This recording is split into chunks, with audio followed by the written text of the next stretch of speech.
Bonjour à tous et bienvenue dans ce numéro de votre émission Déballage. Comme vous le savez très bien, depuis plusieurs mois, les échanges commerciaux entre le Bénin et le Niger ont été fortement perturbés, entraînant des conséquences économiques, sociales et logistiques majeures.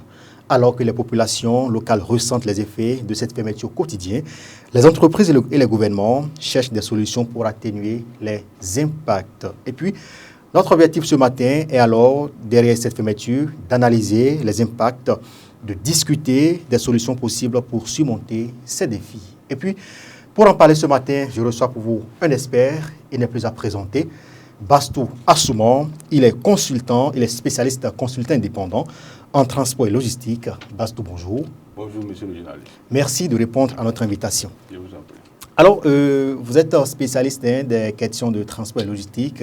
Vous êtes au parfum de cette actualité depuis plusieurs mois, notamment la fermeture des frontières entre le Bénin et le Niger. Et cette affaire qui a fait couler beaucoup d'encre et de salive dans l'opinion publique. On en a déjà parlé sur ce plateau. Aujourd'hui encore, on revient et puis nous allons passer en revue les impacts de cette fermeture, notamment sur le plan économique, le plan social, le plan sécuritaire. D'abord, quels sont les impacts économiques de cette fermeture-là sur les deux pays, notamment le Bénin et le Niger? Merci beaucoup, monsieur le journaliste. Je tiens à vous remercier infiniment pour l'invitation.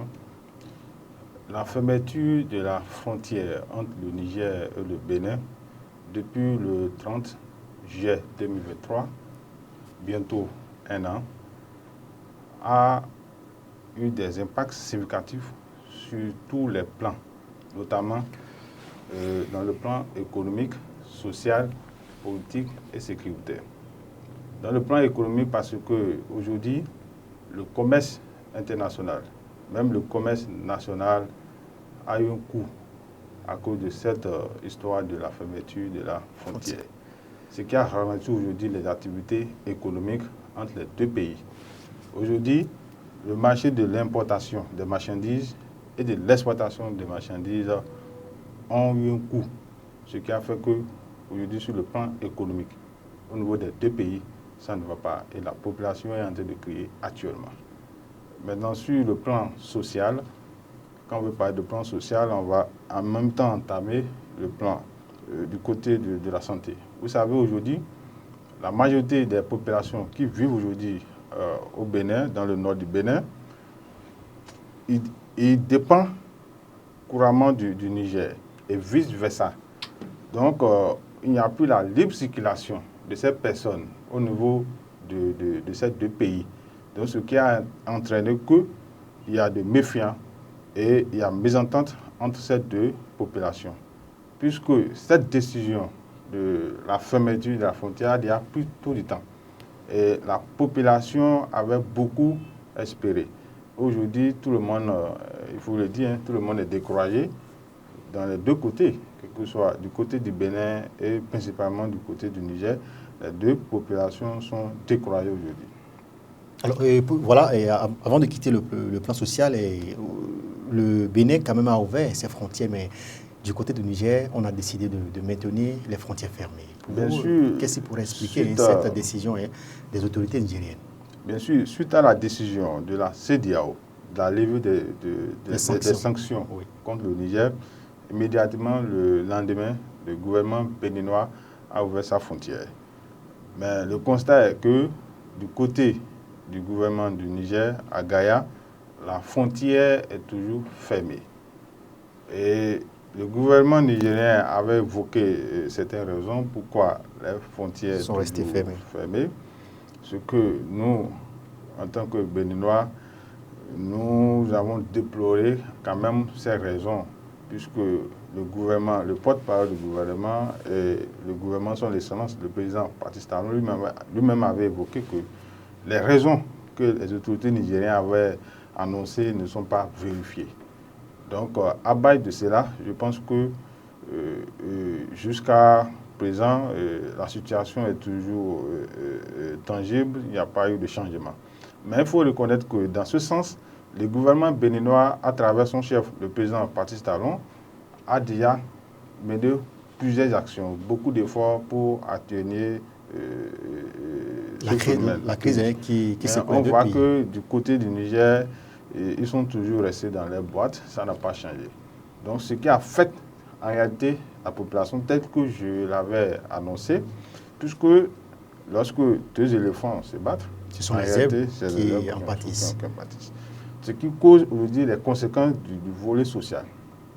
Est-ce que vous savez qu'au Bénin, il y a beaucoup d'étudiants, il y a beaucoup d'élèves qui vont à Gaïa, qui vont au Niger pour se faire former dans certains domaines et vice-versa. Aujourd'hui, à cause de cette fermeture, ceux-là n'ont plus la possibilité d'aller se faire former. Et du côté sanitaire également, il y a beaucoup de personnes qui vont là-bas pour se soigner et d'autres viennent aussi au Bénin pour se soigner. Mais à cause de cette fermeture, il n'y a plus cette possibilité. Et cela cause des conséquences graves. Graves sur le plan moral, sur le plan physique et dans tous les plans. Et c'est ce que nous ne souhaitons pas. Il faut également parler des conséquences de cette fermeture du côté politique.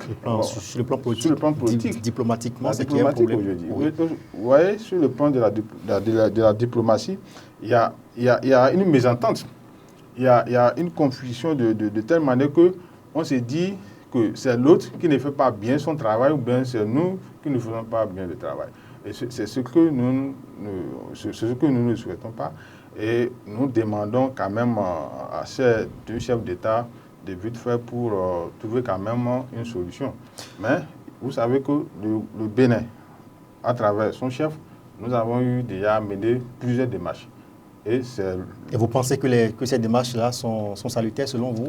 Bien sûr, vous voyez, lorsqu'il y a deux bagarres, lorsque vous bagarrez entre deux personnes, si on doit aller dans la même logique, ça ne peut pas aller. Il faut que quelqu'un va se rabaisser.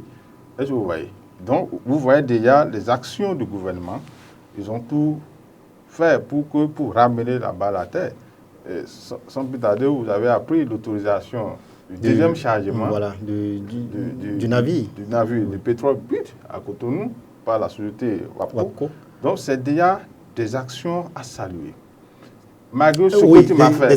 Des actions à saluer, est-ce que vous ne voyez pas pour vous que c'est parce que le gouvernement aujourd'hui a le dos au mur qu'il est obligé de prendre cette décision-là? Parce que, quoi qu'on dise, c'est quand même c'est plusieurs milliards qui sont en jeu pour l'État béninois. Non, ce n'est pas le dos au mur, monsieur le journaliste.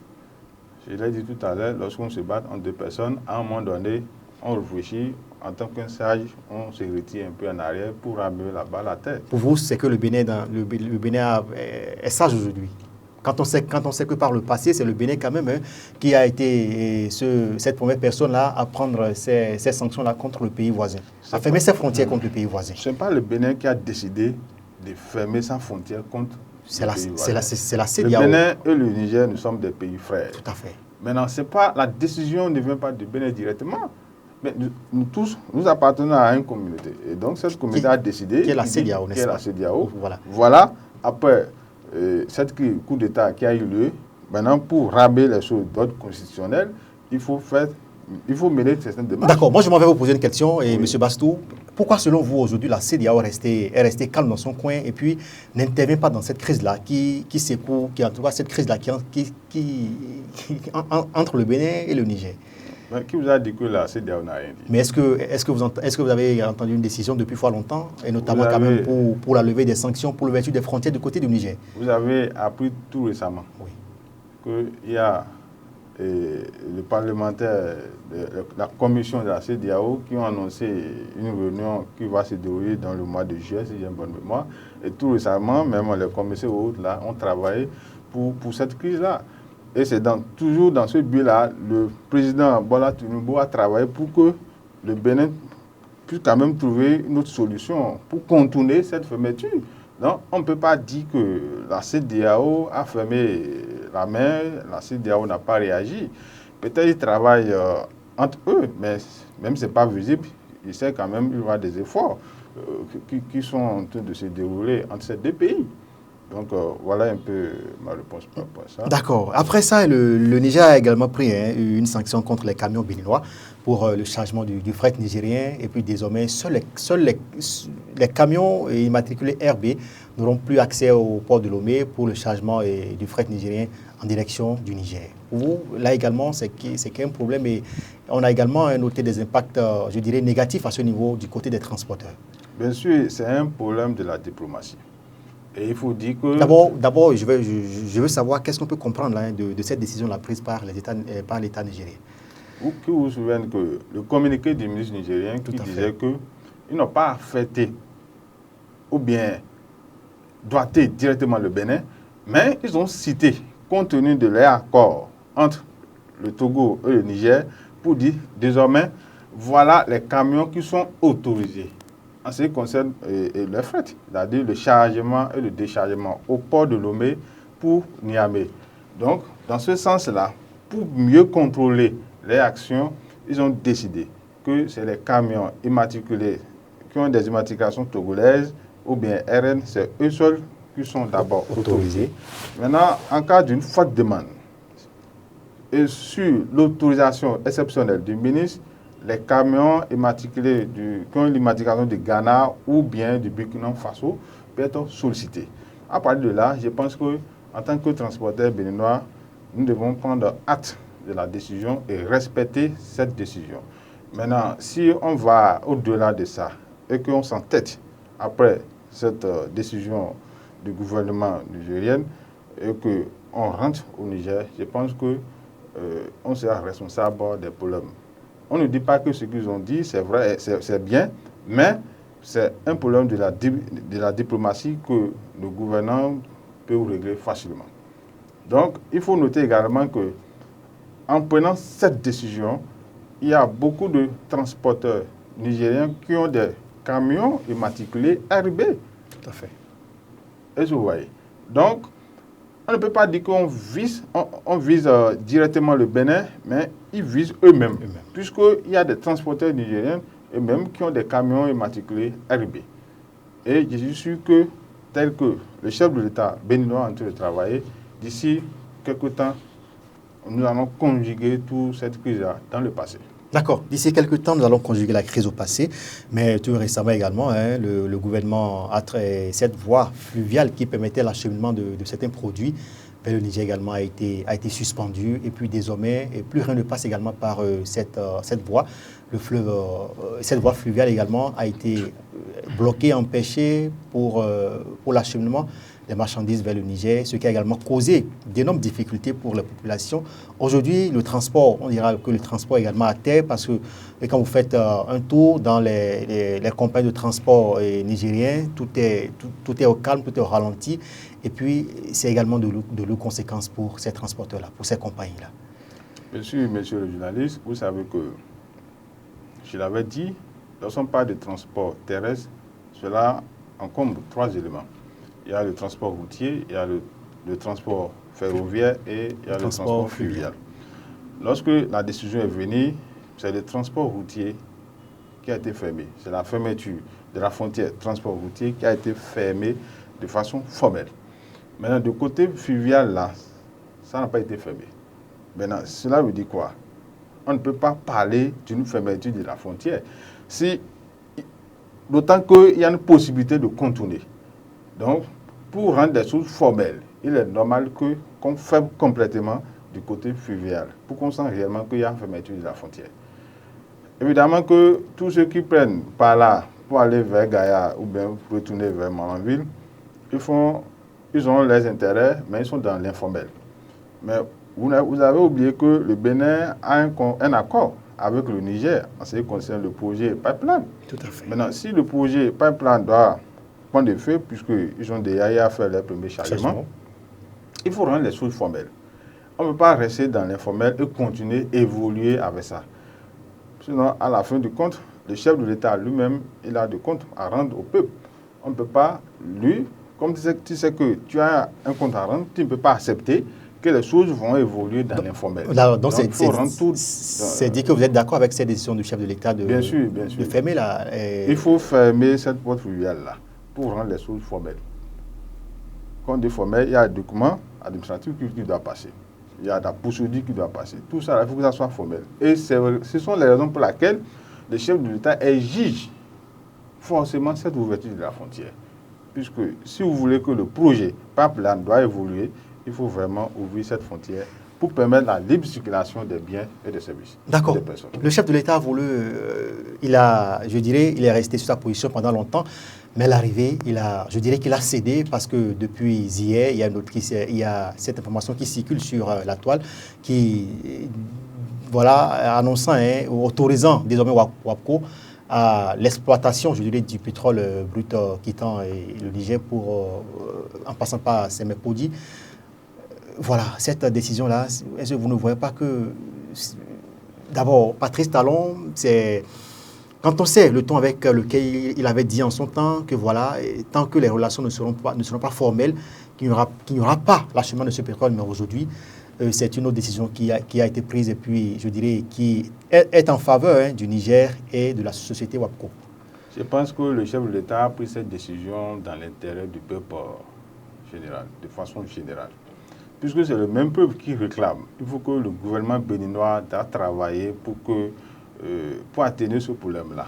Maintenant, si les autorités nigériennes souhaitent qu'ils veulent faire passer forcément leur pétrole, bon, à un moment donné, en tant que chef d'État, on rentre en soi-même, on les donne toute autorisation. Vous avez vu que la décision dit, on les a autorisés, tout ce qu'ils veulent là. Oui. L'exploitation du pétrole. Voilà. D'exploiter, de faire exploiter, de permettre l'autorisation du chargement et l'exploiter vers l'extérieur. Donc, cette décision, c'est une décision que nous devons saluer de tous. C'est pour ramener la balle à terre, c'est dans l'intérêt du peuple, c'est pour montrer qu'on n'est pas mauvais comme d'autres personnes sont venues le penser. Ah, donc vous pensez que d'autres pensent que nous sommes mauvais, c'est ça? Bien sûr, depuis la fermeture de la frontière, beaucoup pensent que la faute revient au Bénin. Donc, pour montrer notre bonne foi, puisque cette fois-ci, ce n'est pas là, c'est Diao qui doit intervenir pour le contrat pipeline. Non, le gouvernement a pris cette décision pour montrer à la face du monde qu'on n'est pas mauvais dans tous les plans. Alors, cette émission se poursuit et puis on aborde cet aspect à présent, notamment le 21 mai dernier, les Béninois et le Nigeria ont trouvé un accord justement pour ouvrir un poste de frontière permettant aux marchandises qui arrivent dans le port de Cotonou de transiter ensuite jusqu'au Niger par cette route via le nord du Nigeria. Alors, cette ouverture de frontière, justement, c'est par Segbana que cette voie transite désormais pour le Nigeria. Une ouverture de frontière, c'est pour juguler la crise, selon vous? Oui, cette nouvelle, je pense que c'est une bonne nouvelle pour les transporteurs béninois, principalement les transporteurs du nord du Bénin. Il faut noter que Segbana se trouve à 117 km de Kandi, qui est une ville à Carrefour. Vous savez, en transport, il y a un esprit qu'on appelle esprit d'anticipation. C'est-à-dire, à chaque situation qui vient, on arrive à anticiper pour trouver quand même autre solution.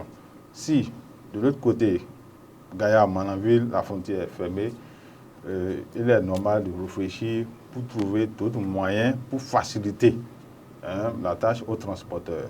Je pense que c'est dans ce but de contournement que le gouvernement a pu trouver c'est une opportunité. C'est une opportunité. Mais néanmoins, il faut noter que la majorité des marchandises qui sont déclarées pour le Niger ne vont pas directement au Niger. Puisque la majorité de ces marchandises contournent pour aller au Nigeria, au nord du Nigeria.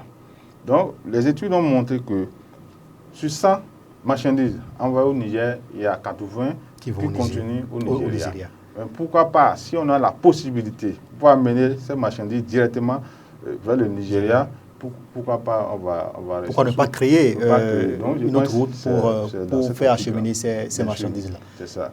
Et vous allez voir, la route du Nigeria pour venir à Segbana, c'est déjà fait par l'État nigérien, par le président Bola Tinubu, que nous devons remercier au passage. Donc, ça reste du côté du Bénin, qui est Segbana jusqu'au niveau de la frontière. Et il y a un pont qui est là, que les gens sont de travailler dedans, les gens sont de mener des travaux sur ça. Pont. Et le gouvernement a donné des instructions directes pour que les travaux aillent vite. Et je pense que c'est salutaire. D'accord, c'est salutaire. Et puis, est-ce que vous pensez que cette ouverture de frontières à ce niveau-là va permettre facilement l'acheminement des produits vers le pays de destination? Bien sûr, vous voyez déjà, il y a beaucoup de camions qui sont déjà en route pour Segbana. Et vous avez vu les vidéos, vous avez vu des témoins déjà.